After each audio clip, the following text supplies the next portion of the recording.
Assalamualaikum and good morning. My name is Nurul Natasha Amira binti Abdullah and I am from Group 13. And for today, I will walk you through what really happened during the Tokyo subway Sarin attack.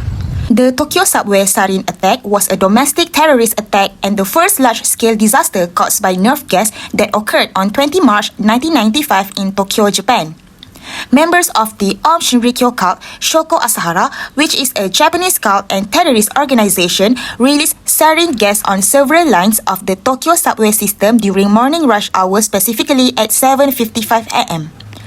Om Shinrikyo dropped plastic bags containing sarin liquid on the floors of 5 different trains and then pierced them with umbrella. As the liquid evaporated, passengers began to inhale the deadly fumes. The attack resulted in 14 deaths and over 6,000 injuries.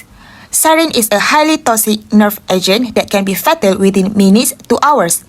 It appears to be clear, colorless liquid, odorless, tasteless, and very volatile.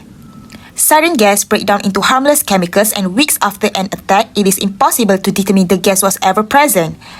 If the sarin enters the bloodstream through lungs or skin, it will cause cramping of the diaphragm, which locks the lungs in place and the victim will die.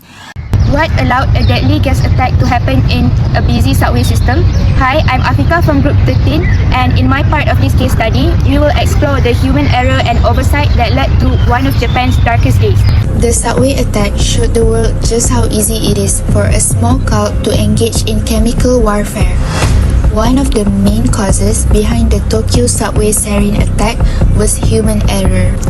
Firstly, the subway system was critically lacking in security measures.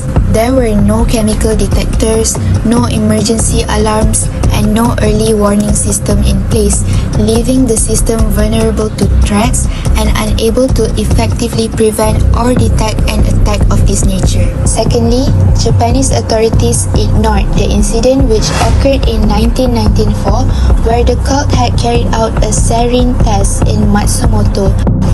Despite these early warning signs, the police failed to carry out forced searches of the religious group and were slow to respond to these indications.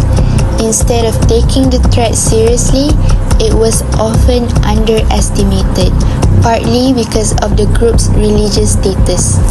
Hello everyone, my name is Peng Xinli. I'm from Group 13. The topic I will present is preventive measures we can take after a disaster. The following preventive measures are proposed in response to the Tokyo subway sarin gas attack. First, strengthen the separation of chemical substance, strictly limit the production, sale, and transportation of highly toxic chemicals, such as sarin precursor substance, and require enterprise to register and report the purpose.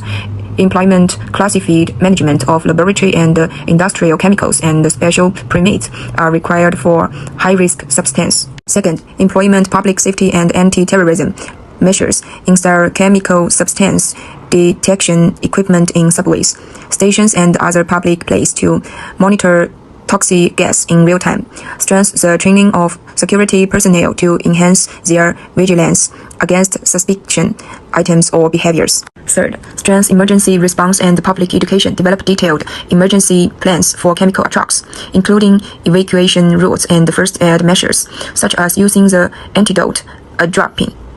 Regularly hold public drills to educate the public on how to identify symptoms of chemical attacks, such as constricted pupils and breathing difficulties, and take self-rescue measures. Fourth, participate in international cooperation, share intelligence on terrorist activities with other countries to prevent cross-border acquisition of dangerous chemicals, participate in international anti-terrorism agreements such as the Chemical Weapons Convention to jointly combat the threat of chemical weapons. Fifth, provide mental health support, offer long-term psychological counseling to victims and their families to reduce post-traumatic stress disorder (PTSD) after the incident.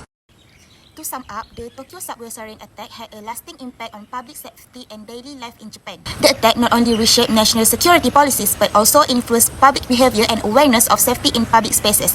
That's all from us. Thank you.